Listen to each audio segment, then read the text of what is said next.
It's now my honor and pleasure to introduce our commencement keynote speaker and author, Greg Bell.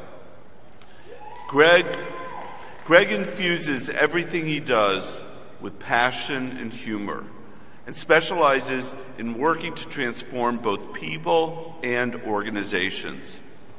Greg is the author of Water the Bamboo, Unleashing the Potential of Teams and Individuals. He's also a certified speaking professional, the highest earned designation for the National Speakers Association and the International Federation of Professional Speakers. Only 10% of speakers have earned this designation. Greg has shared his ideas with tens of thousands of people since he began speaking professionally, and he's also served as a consultant and trainer for over 500 organizations throughout the country. He is the founder of the Water the Bamboo Center for Leadership, and his keynotes and seminars provide inspiration and practical skills for individuals and organizations who are seeking to achieve extraordinary results. Greg earned both his political science and his law degrees from the University of Oregon.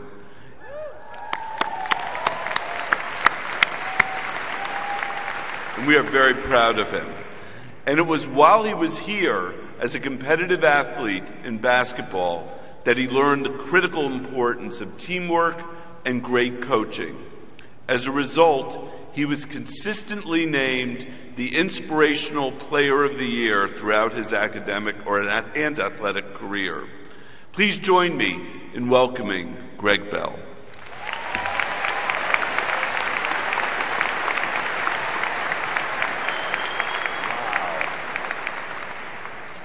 Wow. Thank you. Thank you, President Schill.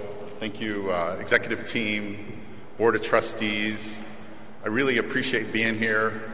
Parents, guardians, grandparents, relatives, and friends, thank you for having me here. It's really such an honor. If you told me when I was an 18-year-old freshman that I would one day come back here and be the commencement speaker at this fine institution, I would have believed you. I am insanely optimistic, so much so that, of course, I would be the keynote speaker at a commencement. It's much like the story of these two twins, Johnny and Bobby. Johnny, he's like me, crazy optimist. Bobby, very pessimistic. He's a negaholic. You know what a negaholic is, right? They complain about everything. Well, it's interesting about this is the parents were concerned about Johnny. He's too optimistic. He thinks he's going to win everything. Bobby thinks he's going to lose everything. So for their birthday, what they decide to do for Bobby is get him a room full of all the games and toys and candy a kid could ever want. But for Johnny, they got him a room full of manure. So they go in to check on Bobby, and you know what Bobby's doing, right? He's complaining about everything. The candy, it's too sweet. The bike, no one will ride with me. The games, no one will play with me. The toys are too shiny. The parents are completely distraught. Until they walk down to Johnny's room, and they see Johnny in a room full of manure, and he's shoveling manure like crazy. He's got his shirt off. He's sweating like out of control, shoveling manure right and left. And they break into the room and say, Johnny, what are you doing in here? He says, with all this manure in here, there's got to be a pony in here somewhere. I suggest you look for ponies in your life. Be an optimist. Keep looking for ponies. Sure, there are going to be challenges in your way.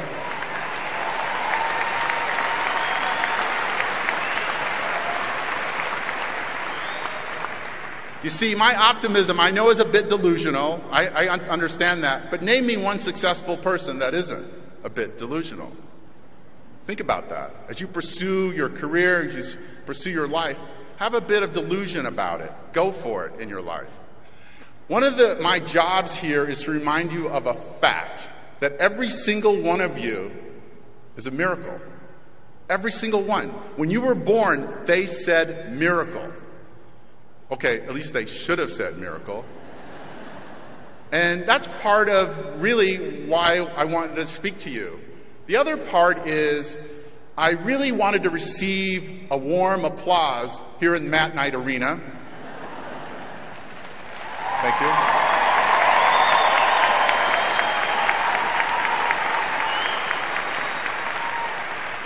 Because honestly, that's really the reason I came. I really think that Emily and Quinn and Kenna just summed it all up. President Schill, I'm good. So I'm going to see you guys later. I'm going to go down and see if I can get a joke book from Frog, and I'll see if I can head down to Taylor's. I know that's where many of you have already been. So we'll see you later. Thank you. Have a good life. No, I think that one of the challenges here is for a commencement speech is I'm supposed to give you life advice, words of wisdom, lessons learned, how to be successful, how to be happy. That is a lot of pressure for a short period of time. But not for Johnny, not for the optimists. We can get this done. So let's do this, okay? So one of the things I want to have to let you know is I've designed this talk to help you right now. I've designed it to help you for the next 10 days. It's actually going to help you the next 10 years. And if you really listen closely, it'll help you the rest of your life. Got it? Paying attention? So, statistically speaking, you, in fact, are a miracle, right? Do you know that you're 1 in 400 trillion to be who you are? To be a human being, it's 1 in 400 trillion. If you do the math right, that's 1 in infinity. You know, really think about that. So when you look in the mirror, I want you to love what you see. When you're alone, I want you to love the company you keep. And most importantly, be you. So important for you to be you. See, I'm a brother from another planet. You ever see the movie? I was born on another planet. I was born in Texas. Yeah, some Texans here. I was born in a town none of you have ever heard of, and if you've heard of this town, we are probably related. I lived in San Augustine, Texas, East Texas. And in San Augustine, Texas, there's only 2,400 people and a goat. And I'm related to all of them. Yes, including the goat. And what's interesting about that, we lived with my grandfather when I was a child. And we were poor by any measure. I lived in a house that was worth no more than the stage we're standing on. It had no indoor plumbing, which is a funny statement. It had no outdoor plumbing either. It had no plumbing. We were poor and we had no plumbing. But we were rich, spiritually and emotionally, because of my grandfather. My grandfather was an amazing man. He died in 1996, and I really, truly wish you all could have met him. He was incredible. My chore as a child was to run water out to my grandfather as he plowed his field with the mule and the plow. No tractor.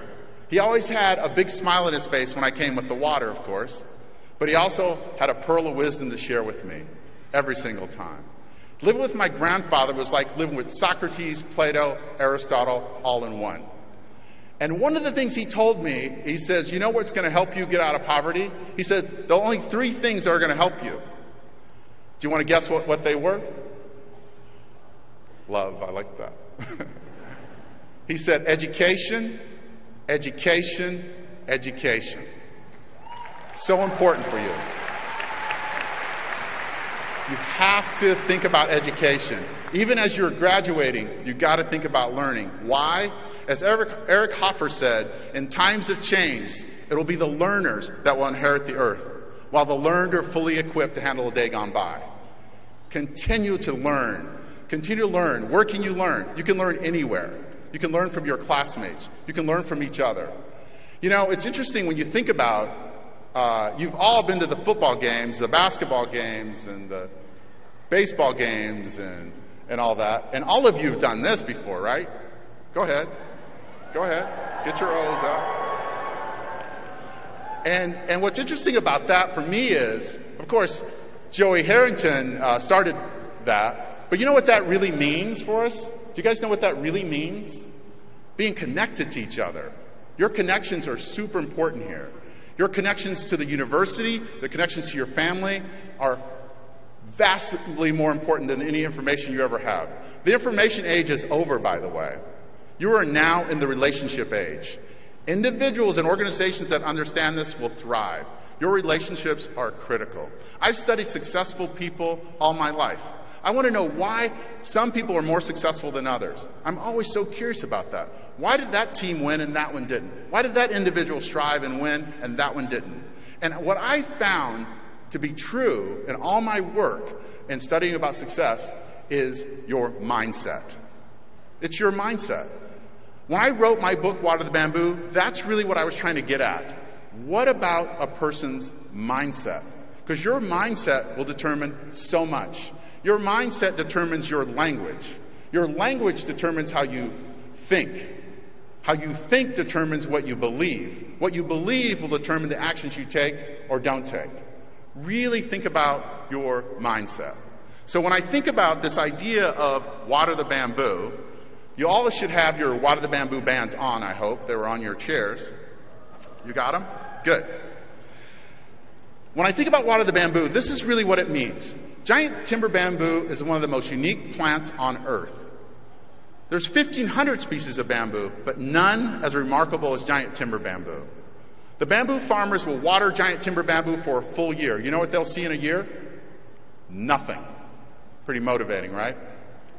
2 years, nothing. 3 years, nothing. 4 years, nothing. But in the 5th year, giant timber bamboo will grow over 90 feet in 60 days. It's 1.5 foot a day. One of the challenges you will have is, while you're watering your bamboo, what will people say to you? What will they say? Never gonna work. Why don't you get a real job? They're gonna tell you all that stuff. You know what you tell them? Tell them to mind their own bamboo.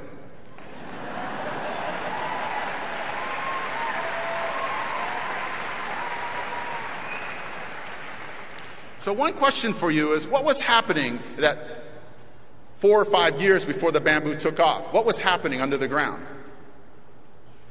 It was growing roots. Giant timber bamboo will grow over 100 yards, each stalk, 100 yards. You see, the deep roots that you have with each other, the deep roots you have with your families are important. Growing 90 feet in 60 days does you no good if you don't know what you care about, you don't know what your values are, and you don't know what your relationships are. You have to own that. The most important things about all of you is what's not visible. What are you rooted to? You're rooted to this university. Stay rooted there as you grow your 90 feet in 60 days. So I want to convince you, from the moments I have left with you, I want to convince you all to be bamboo farmers. Okay? I want to convince everyone in here to be a bamboo farmer. And those principles are important to follow. The first principle of a bamboo farmer is you must be patient. You have to be patient with yourself. You have to be patient with each other. You have to battle your desire for quick results, because I know it takes a lot of nights to be an overnight success. Keep watering. Keep watering. And for some of you who are impatient, what I suggest you do is you plant a cover crop, something on top of your bamboo, so you can eat in the meantime. Does that make sense? Got it? Secondly, you have to be persistent. You see, you don't have to water the bamboo unless you feel like it. Just feel like it every day about 6 a.m. Don't have to do it, you just got to just show up every single day about 6 a.m. This is about being consistent. It's not about drowning the bamboo. It's about watering the bamboo. The third principle is really important. You have to have self-discipline. You see, I hate pandas. I cannot stand pandas. Why do I hate pandas? They eat my bamboo. Right? And what's a panda? What do I mean when I say a panda? A panda for you could be a lot of things. Procrastination. Another panda might be texting your buddy while you're driving. Cut it out. That's a panda. It seems small and easy. You've done it before, but it could ruin everything. Watch out for the pandas in your life. There's so many flirts and distractions from your bamboo. You got to stay focused. You only have so much time, money, and energy. Put that into what's really important. But the fourth is super important. You have to be courageous. You have to have courage. French word meaning heart and spirit, courage. Bring your heart and your spirit to your life. Why? Because there are going to be things that are going to challenge you. And fourth, you have to be an optimist, much like Johnny. You have to be an optimist. Super important. And sometimes it's important to be insanely optimistic, thinking that one day you, too, might be the keynote at the commencement in the years in the future. Super important for you to have that in your mind. Now, one way to be an optimist, and I use this every day, I ask myself this question. And I want you to ask yourself this question every single day from this day forward. Ask yourself, what's going well? Even on your worst day, you can find something going well. At the end of the day, I ask myself what went well. You see, I book in my days, I start with what's going well, I end with what went well. Why? Because I want to have great days and I want to have great dreams. Most people at the beginning, they start with the news. What does the news show you? All the death and mayhem that you've been dreaming about. And then at night you watch it and it confirms, and then you're wondering why you're having bad days and bad dreams. If you want to have a little more happiness in your life, go on a media diet and ask yourself what's going well in your life, in your immediate area, right where you are. Now it's time for my favorite part of the program. Now that you understand this, you all have your bands on. We're going to have you stand, and we're going to do the water the bamboo oath, okay? Because I have to deputize you all, okay? You got it? All right, raise your band hand. Get your band on, got it? And repeat after me, okay? Repeat after me. No matter what challenges come our way, we will continue to water the bamboo. Thank you very much for having me. I appreciate it.